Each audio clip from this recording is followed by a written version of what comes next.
you had a bad day. Don't take that shit out on me. No permission needed. Hello, my free-thinking comrades, and welcome to another episode of One Chick Army. I am your host, De'Ara Lewis. Have y'all caught wind of all of these violent videos that's been going around on Facebook lately? There was one I just saw where these three weak-ass boys jumped this little girl over her cell phone.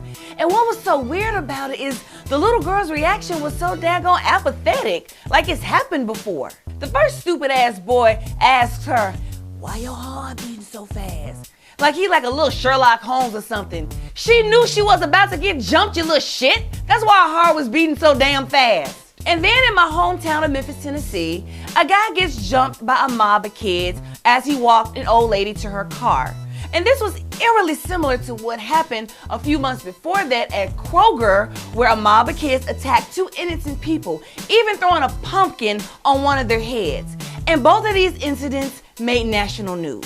And then there was the fight at the high school recently, and all of this was just too much. I needed some redemption, and I got it.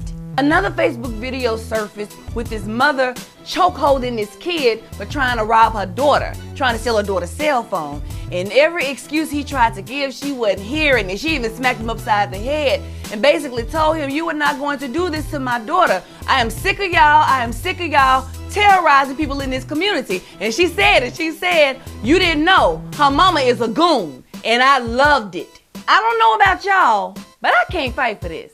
I can't fight for this cause if this is what I'm defending. This sociopathic, psychopathic, sadistic-ass behavior that makes it so much easier for these corrupt politicians and cops to justify killing young, innocent men and boys of color. This is not the cause that I signed up for. And I understand that life has dealt many people some unfair hands. But does that give them the right to victimize others because of it? I've never been one of those people to pretend that the era I grew up in was a utopia, because it wasn't. The era that my parents and grandparents grew up in was not a utopia either. But I would be remiss if I did not acknowledge that something seems very, very different and extremely wrong today. Something seems way more off kilter than I could ever recall. And so I wouldn't be one of those people who base life on my own personal experiences and perceptions alone. I went and I talked to some other people, some older people, some educators, some historians, and they also admitted that yes, something is definitely off. Way more than I've ever known. Is it the food? Is it the water? Is it that population has increased and now there are more people than there are resources? I don't know. Is it that people of color collectively have an inferiority complex that they are in denial about? I don't know. However, should I risk sacrificing my safety, my divine right to happiness, my joy, because some jacked up mofo had a jacked up childhood and now he wants to take it out on everybody? Hell no. You know why? Because we've all had jacked up lives. We've all had some really, really messed up things that have happened to us. It is inevitable if you live in this construct. Hell, someone relative to me just had a vicious lie told on him that could have ended his career. Thankfully, the little crack creature confessed to lying.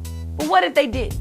What gives someone else the right to shit on you because they've had a bad life? And I'm not just talking about youth violence. I'm talking about sociopathic behavior in all forms, from cops to gangbangers to messed up ass low down relatives to so-called friends. I'm talking about all of them. You had a messed up life. You know what? We all did, but there are things out there, there are tools out there, there are programs out there to help you get your shit together other than trying to fuck up somebody else. Someone very close to me had his reputation smeared, his name dragged through the mud by an evil, sadistic mofo because they told a half-truth, who presented some information grossly out of context, put his life in danger. Their intentions, the timing, none of that was ever questioned because a reason was needed to hate. And despite there being physical evidence to clear this person's name, it has been easier and more convenient to believe the lie. So my cup is full.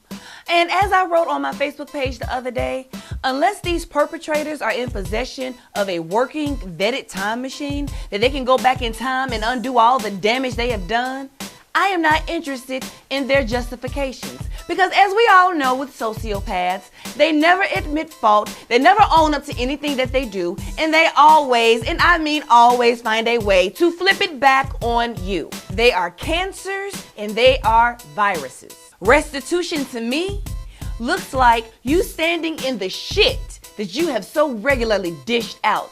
And I'm not talking about mistakes because we all make them. I am talking about when there is a willful intent to do harm to someone else because you are having a bad day or had a bad life. You didn't get what you wanted out of life, now it's almost over.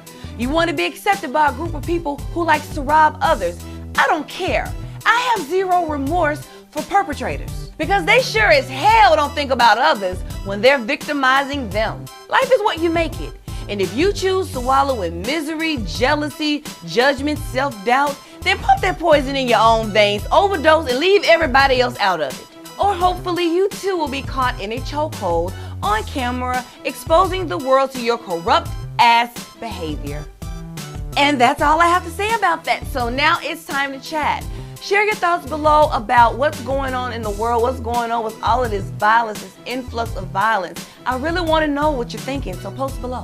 If you're watching this on YouTube or on my blog, onechickarmy.com, be sure to click the button and subscribe below. Also, if you're watching this on Facebook, give me a like. That way, you never miss a post. This is One Chick Army, and I am your host, De'Ara Lewis. Over and out.